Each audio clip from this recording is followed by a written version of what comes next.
ብዙዎቻችን ጦርነት የሚጀመረው በጦር ሜዳዎች፣ በጀነራሎች ምሽግ ወይም በፖለቲከኞች የጦርነት አዋጅ ብቻ ይመስለናል። ነገር ግን ታሪክን በትዝብት መነጽር በጥልቀት ስንመረምር እጅግ ዘግናኝና አውዳሚ የሆኑ እልቂቶች የሚቀረጹት በሰላማዊ ከተሞች፣ በቅንጦት በተገነቡ የቢሮ ሕንፃዎች ውስጥ፣ በኤር ኮንዲሽነር አየር በታገዙና በደመቁ አዳራሽ ውስጥ እንደሆነ እንረዳለን።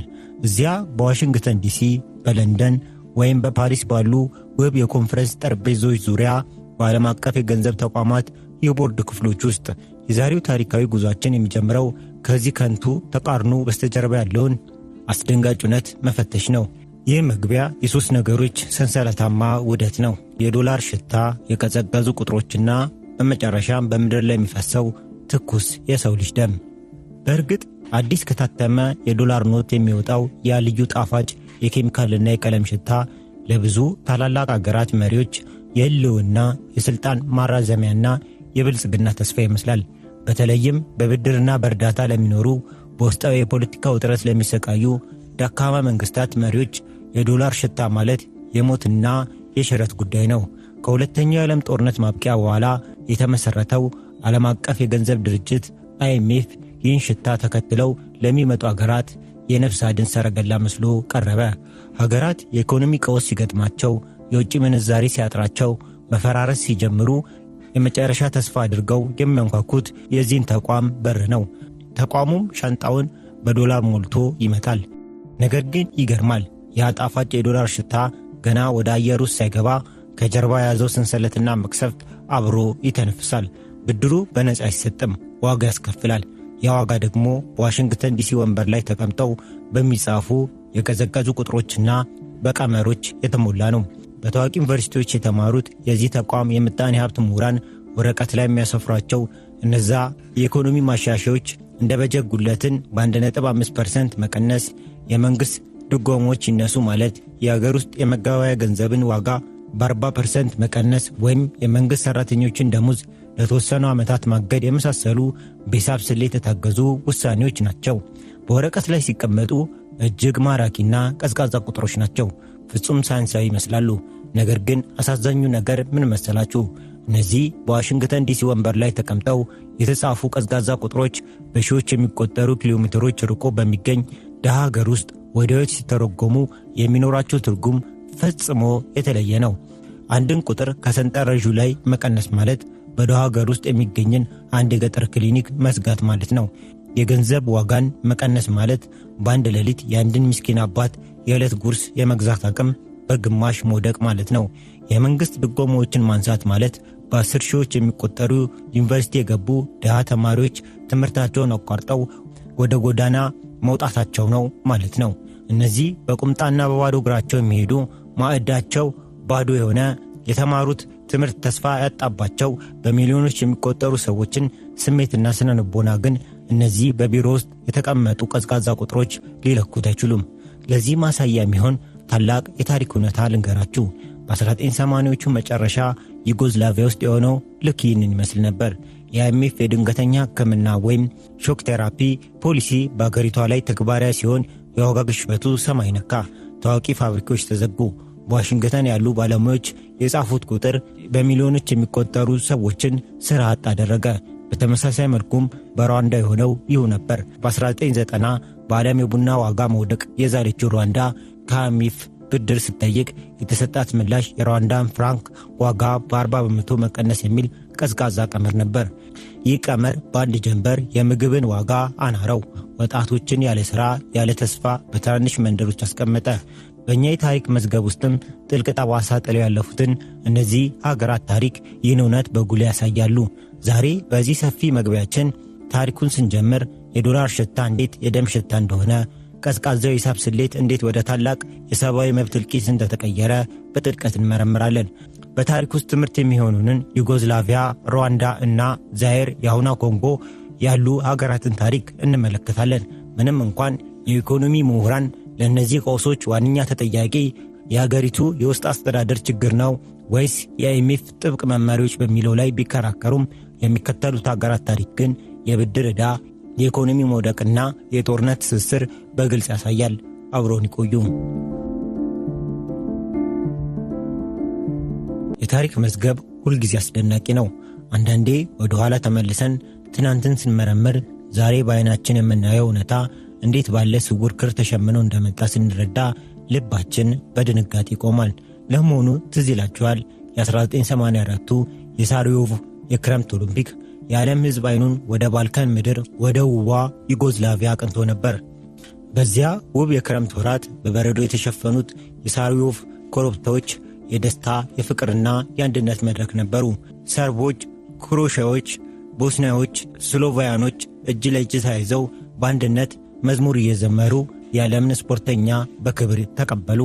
አገሪቱ የስኬት የብልጽግናና የሶሻሊስት ካፒታሊስት ሥርዓት ጉብ ውህደት ተምሳሌት ሆና ትታይ ነበር። ነገር ግን ልብ ይበሉ፣ ይህ ታላቅ ሰላምና ደስታ ከታየ ከ8 ዓመታት በኋላ ያ የኦሎምፒክ መድረክ የነበረው በረዶ በሰው ልጅ ቀይ ደም ተቀባ። ያቺ ውብ ሳራዮቭ በዘመናዊ የሰው ልጅ ታሪክ እጅግ ረጅሙና አስከፊው ከበባ ተፈጸመባት።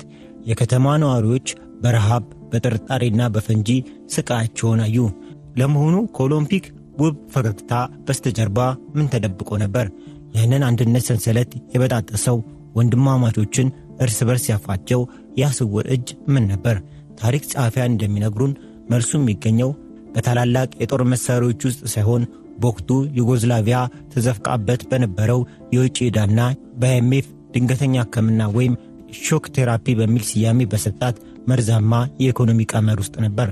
ዩጎዝላቪያን የገነባትና ለብዙ አስርተ ዓመታት በአንድነት ያቆማት መሪ ማርሻል ጆሴፍ ብሮዝ ቲቶ ነበሩ።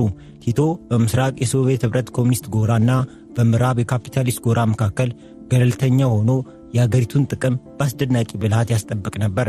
አሜሪካና ምዕራባውያን ዩጎዝላቪያን ከሶቪየት ተጽዕኖ ለማራቅ ሲሉ በርካታ ርካሽ ብድሮችን ያፈሱለት ነበር። ዩጎዝላቪያንም በጥሩ ደሞዝ ይኖሩ፣ በነፃ ይማሩ፣ በነፃ ይታከሙ ነበር።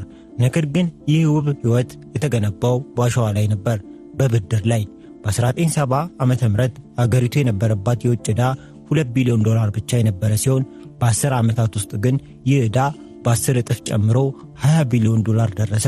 በ1980 ዓመተ ምህረትም ታላቁ መሪ ማርሻል ቲቶ ከዚህ ዓለም በሞት ሲለዩ ዩጎዝላቪያን የታላቁ መሪያቸውን መርዶ ብቻ ሳይሆን ሀገሪቱ የተሸከመችውን ግዙፍ የዕዳ መርዶም አብረው ሰሙ። ዓለም አቀፍ የነዳጅ ቀውስና ዓለም አቀፍ የወሊድ መጠኖች መጨመር ሀገሪቱን ክፉኛ መታት። ዩጎዝላቪያ ዕዳዋን መክፈል አቃታት። በዚህ ጊዜ ነበር እንግዲህ አይኤምኤፍና ምዕራባውያን ባንኮች ዕዳውን ለማዋቀርና አዳዲስ ብድሮችን ለመስጠት ሻንጣቸውን ይዘው ቤልግሬድ የገቡት። ነገር ግን እነዚህ ባንኮች ይዞት የመጡት ገንዘብ ብቻ አልነበረም። የአገሪቱን ማኅበራዊና ፖለቲካዊ መዋቅር ሙሉ በሙሉ የሚያፈራርስ የመዋቅር ማስተካከያ ፕሮግራም ስትራክቸራል አጀስትመንት ፕሮግራም የተባለውን መርዛማ ጽዋ እንጂ። ለመሆኑ አይኤምኤፍ ለዩጎዝላቪያ የሰጣት መድኃኒት ምን ይመስል ነበር? እንመልከተው። በዋሽንግተን ዲሲ የተቀመጡት የምጣኔ ሀብት ምሁራን ዩጎዝላቪያን የፌዴሬሽን መዋቅርና ውስብስብ ማኅበራዊ ትስስር ከግምት ውስጥ አላስገቡም ነበር። እነሱ ያዩት የደረቀውን የሂሳብ ሰንጠረዥ ብቻ ነበር። የሰጡትም ትእዛዝ የሚከተሉት ነበር። አንደኛ፣ የፌዴራል መንግሥት በጀት $5 ቢሊዮን በአስቸኳይ ይቀነስ። ሁለተኛ፣ የዩጎዝላቪያ ዲናር ዋጋ በከፍተኛ ደረጃ እንዲወድቅ ይደረግ። ሦስተኛ፣ በየክፍለ ሀገሩ ያሉ ፋብሪካዎች፣ የመንግሥት ተቋማት ወደ ግል ይዞታነት ይዘዋወሩ።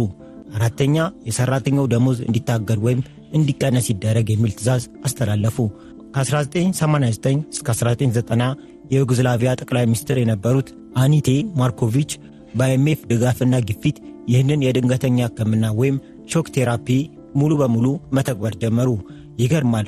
በወረቀት ላይ ፖሊሲው የዋጋ ግሽበቱን ለመቆጣጠርና የውጭ ኢንቨስትመንት ለመሳብ ያለመ ነበር። ነገር ግን በተግባር የተከሰተው ግን ሌላ ነበር።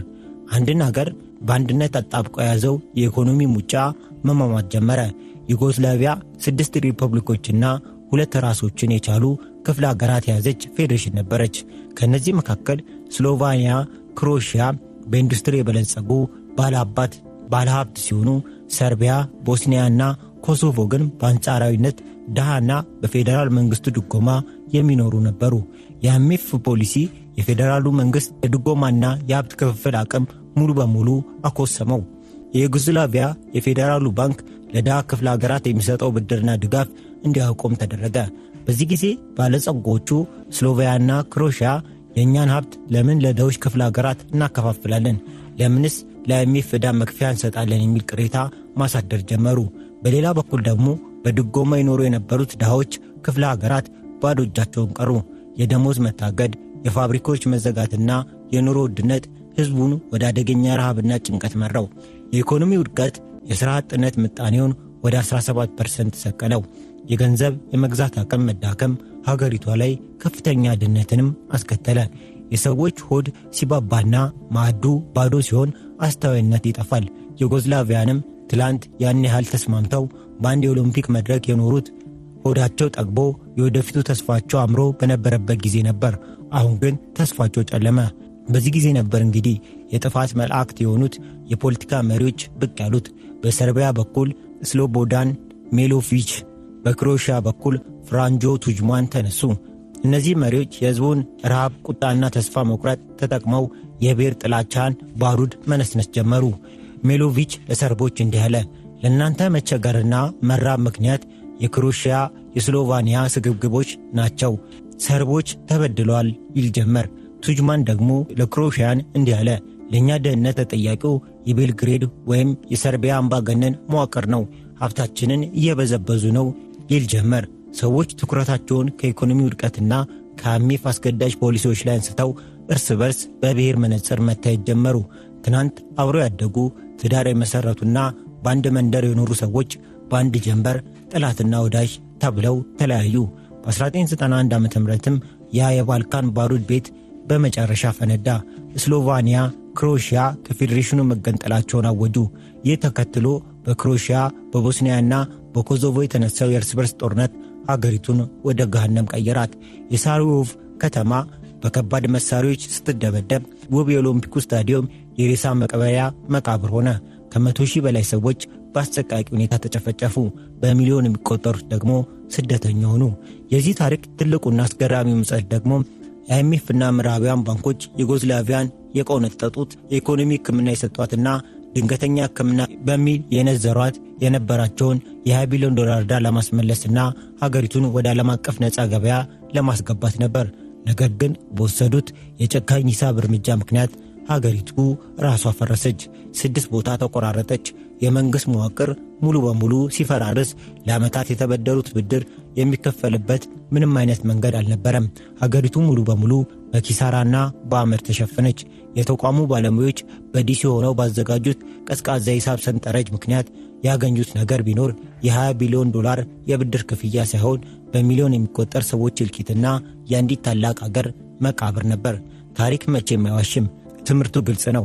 የሀገራትን የፖለቲካና ማኅበራዊ ትስስር ግምት ውስጥ ያላስገቡ የኢኮኖሚ ፖሊሲዎች ልክ ባልተጠና የኬሚካል ውህደት ሀገርን የሚያፈነዱ አደገኛ ቦምቦች ናቸው። የባልካኑ ባሩድ ቤት ታሪክ እንዲህ በአሰቃቂ ሁኔታ ሲደመደም በአፍሪካ እምብርት ላይ የምትገኘው ሌላኛዋ ውብ ሀገርም በተመሳሳይ ሁኔታ ወደ ገደል እያመራች ነበር። እስቲ ወደ ሩዋንዳ ኮረብታዎች እንጓዝ።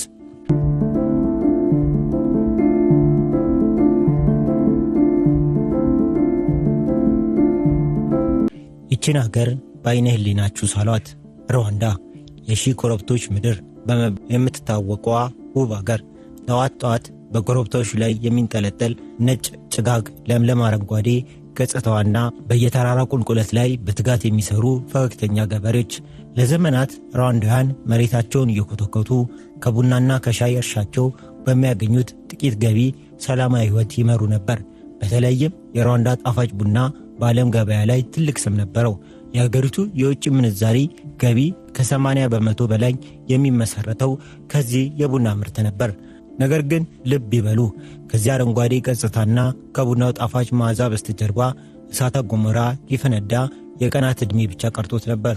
በ1980ዎቹ መብቂያ ላይ የዓለም አቀፍ የቡና ስምምነት ኢንተርናሽናል ኮፊ አግሪመንት ሲፈራርስ የቡና ዋጋ በዓለም ገበያ ላይ በአንድ ጀንበር በግማሽ አሽቆለቆለ። ይህ ክስተት ለሩዋንዳ ተራሮች የኑሮ ዋስትና መቀወስ መርዶ ሆነ። የአገሪቱ ኢኮኖሚ ክፉኛ ተናጋ። ግምጃ ቤቷ ባዶ ሆነ። በዚህ ጊዜ ነበር እንግዲህ ልክ እንደ ዩጎዝላቪያ ሁሉ የሩዋንዳ ፕሬዝዳንት ጁቬናል ሃብሪማን እጃቸውን ወደ ዋሽንግተን ዲሲ ወደ አይኤምኤፍ የዘረጉት። ነገር ግን ዋሽንግተን የነበረው የነፍስ አድን ሰረገላ ሌላ ከባድ መቅሰፍት ይዞ ወደ ኪጋሊ መጣ። በኖቬምበር ወር 1990 ሩዋንዳ ከአይኤምኤፍ ጋር የመጀመሪያውን የመዋቅር ማስተካከያ ፕሮግራም ወይም ስትራክቸራል አጀስትመንት ፕሮግራም ተፈራረመች። በዋሽንግተን ያሉት የሂሳብ ባለሙያዎች የሩዋንዳን ምድር አያውቋትም። በዚያ ጠባብና ኮረብታማ ሀገር ውስጥ በየካሬ ኪሎ ሜትሩ በመቶዎች የሚቆጠሩ ሰዎች እርስ በርስ ተጠጋግተው እንደሚኖሩ፣ መሬት እጅግ ውድ እንደሆነ፣ የብሔር ውጥረት ረብሻ ለመቀስቀስ የኢኮኖሚ ግፊት ብቻ እንደሚጠብቅ አልተረዱም ነበር። እነሱ የሰጡት ትዕዛዝ ቀላልና የተለመደ ነበር። አንደኛ፣ የሩዋንዳ ፍራንክ ዋጋ በአስቸኳይ በ40% ዝቅ እንዲል ይደረግ። ሁለተኛ፣ መንግሥት ለገበሬዎች የሚሰጠውን የማዳበሪያና የቡና ድጎማ ሙሉ በሙሉ ያቁም። ሦስተኛ፣ የጤና የትምህርት አገልግሎቶች ነፃ መሆናቸው ቀርቶ ሕዝቡ ለአገልግሎቶቹ ክፍያ መክፈል ይጀምር የሚሉ ውሳኔዎች አስተላለፉ። በዲሲ ያሉ ባለሙያዎች የሩዋንዳን ገንዘብ ዋጋ በ40% ሲቀንሱ እነሱ ያዩት የቁጥር ማስተካከያ ብቻ ነበር። በሩዋንዳ ኮረብቶች ላይ ግን ይህ ውሳኔ በአንድ ሌሊት የምግብ የነዳጅና የመድኃኒት ዋጋን በከፍተኛ ሁኔታ እንዲያሻቅብ አደረገው። የቡና ድጎማ መነሳቱ ገበሬው የለፋበት ምርት መልሶ ለመሰብሰብ የሚያወጣውን ወጪ እንኳን መሸፈን እንዳይችል አደረገው። ብዙ ገበሬዎች በተስፋ መቁረጥ የቡና ዛፎቻቸውን እየነቀሉ መጣል ጀመሩ። በደቡብ ሩዋንዳ ካኒጋ በመባል የሚታወቅ ከባድ ረሃብም ተቀሰቀሰ። ይባስ ብሎ ደግሞ ትምህርት ቤቶችና ክሊኒኮች ክፍያ እንዲጠይቁ መደረጉ ምስኪን ወላጆችና ልጆቻቸውን ከትምህርት ቤት እንዲያስወጡ አስገደዳቸው። በሺዎች የሚቆጠሩ ወጣቶች ከትምህርት ገበታቸው ተፈናቅለው በየመንደሩና በየኮረብታው ላይ በባዶ ሆዳቸው ተቀመጡ። ተስፋ የሌለው ነገው የጨለመበት የተራበና የተቆጣ ግዙፍ የወጣቶች ሰራዊት በሩዋንዳ ተራሮች ላይ ተፈጠረ። በዩጎዝላቪያ አይኤምኤፍ የመንግሥት በጀት ሲቀንስ የፌዴሬሽኑ አባል ክፍለ ሀገራት እርስ በርስ የነበራቸው ማኅበራዊና የኢኮኖሚ ትስስር እንዲበጠስ አደረገ። ያ ክስተትም ወደ ክልላዊና ብሔራዊ ጦርነት አመራ። በሩዋንዳ ግን የአይኤምኤፍ የኢኮኖሚ ሕክምና ያፈራረሰው የአንድን ተራ ገበሬ ቤተሰብ የህልውና መሠረት ነበር። በዚህ ጠባብ አገር ውስጥ ለዘመናት በሰላም አብረው የኖሩት ሁቲዎችና ቱትሲዎች በሀብት እጥረት ምክንያት እርስ በርስ እንዲሻኮቱ አደረገ። በሁሉም አገራት ውስጥ የተከሰተው አንድ ትልቅ እውነት አለ። አይኤምኤፍ ፖሊሲዎችን ተግባራዊ ሲያደርግ በአገሪቱ ውስጥ የነበረው ጥልቅ የብሔር ውጥረት ከግምት ውስጥ አላስገባም። ይልቁንም የደረቁ ቁጥሮችን ተግባራዊ በማድረግ ቀደም ሲል የነበረውን ማኅበራዊ ግጭት የሚቀሰቀስ ታላቅ ረሃብና ተስፋ መቁረጥ ፈጠረ። ይህ ሁኔታ ለፖለቲካ ነጋዴዎች ምርጥ አጋጣሚን ሰጠ። በ1990ዎቹ መጀመሪያ ላይ ሩዋንዳ በኢኮኖሚ ቀውስ ስትታመስ የጎረቤት አገር ኡጋንዳ ተደራጅቶ የነበረውና በቱትሲዎች የሚመራው የሩዋንዳ አርበኞች ግንባር አርፒኤፍ ወደ አገር ውስጥ ጥቃት መሰንዘር ጀመረ።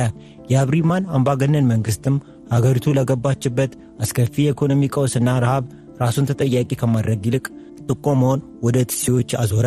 በወቅቱ ታዋቂ የነበረው ማሊ ኮሎኒ የተባለ የጥላቻ ሬዲዮ ጣቢያም ሌት ተቀን የጥላቻ መርዙን መርጨት ጀመረ።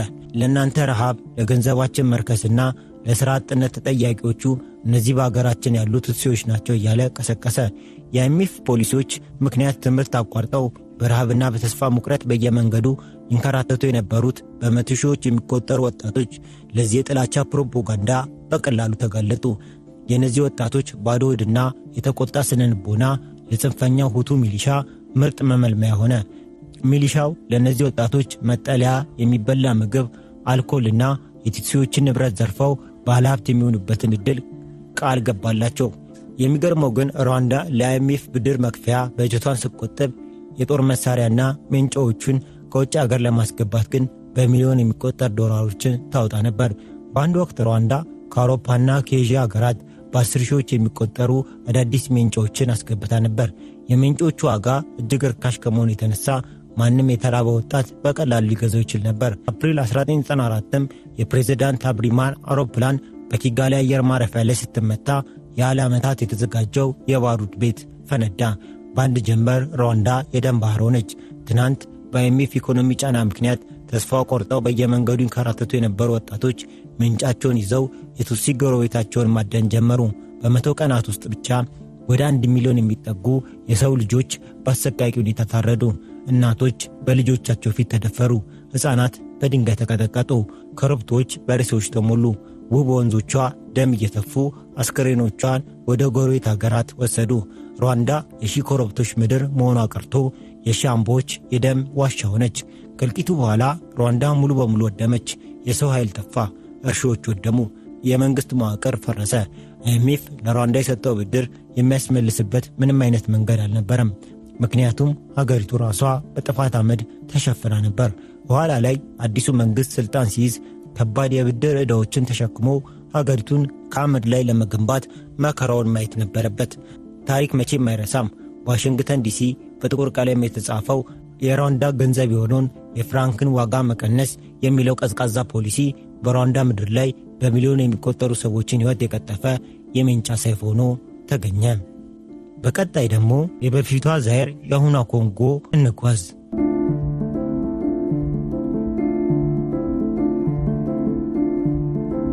የዛይር ወይም የአሁኗ ኮንጎ አምባገነን መሪ የነበሩትን ሙቡቱ ሴሴኮን ያስታውሰናል። ሁልጊዜ ነብር ቆዳ የተሰራበት ቆብ የሚደፉ፣ በእጃቸው ባለ የወርቅ ዘንግ የሚደገፉበት ሙቡቱ። ይህ ሰው በዓለም ታሪክ እጅግ በሙስና ከናኙ መሪዎች አንዱ ናቸው። ሀገራቸው ኮንጎ በዓለም እጅግ ባለ ሀብት የሆነች ወርቅ፣ አልማዝ፣ ኮባልትና መዳብ የሚፈስባት ሀገር ነበረች። ሙቡቱ በሥልጣን ዘመናቸው ከ1965 እስከ 1997 ከአይኤምኤፍ እና ከዓለም ባንክ በቢሊዮን የሚቆጠር ዶላሮችን ተበድረዋል።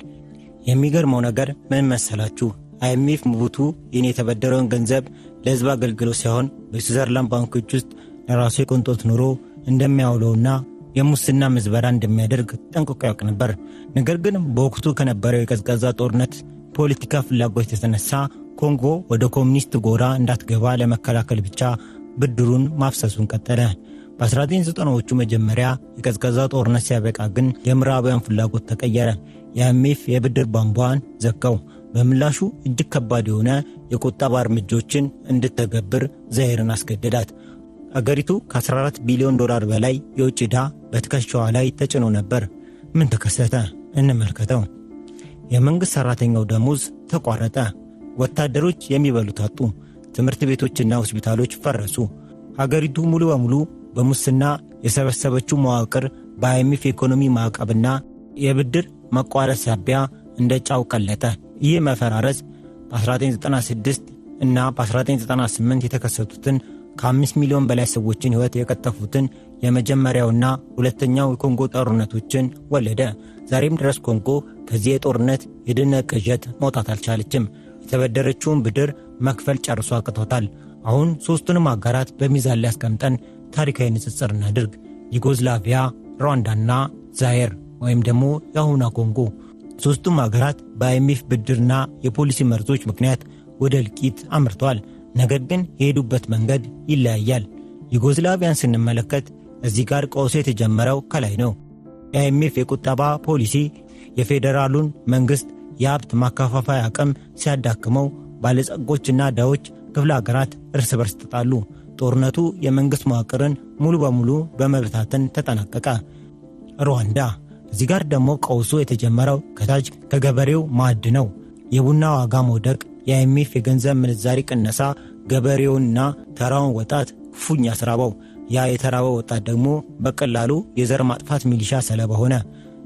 ዛይር ወይም የአሁኗ ኮንጎ። እዚህ ጋር ደግሞ ቀውሱ የሥርዓቱ መበስበስ ውጤት ነው። አይኤምኤፍ ለዓመታት ለሙስና የሰጠው ብድር የአገሪቱን ተቋማት ገደለ። የብድሩ ቧንቧ ሲዘጋ አገሪቱ ወደ ዘላለማዊ ጦርነት አዘቅት ውስጥ ገባች።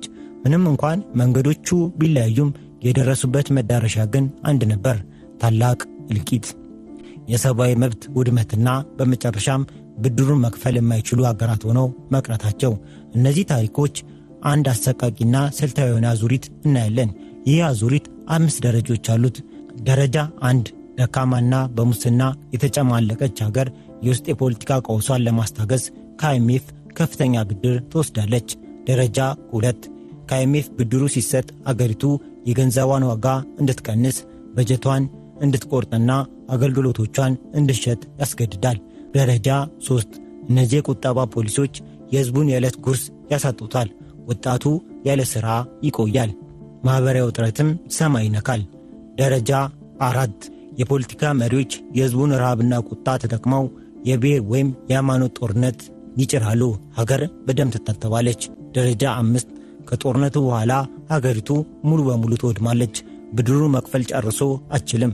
በዚህ ጊዜ IMF አዲስ ብድር ለመስጠት አዲስ የቁጠባ ፖሊሲ ይዞ ይመጣል። አዙሪቱ እንደገና ይቀጥላል።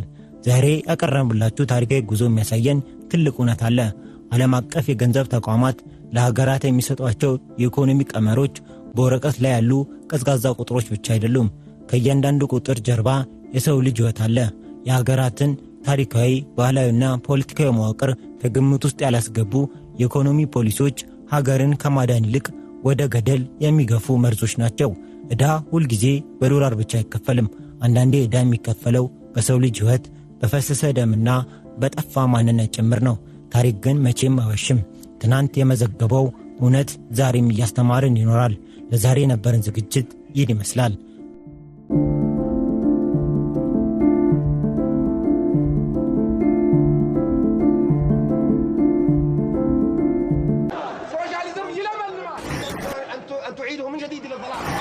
Yes, we did. We have not done much. Addis Ababa. I'm Jeff Bezos.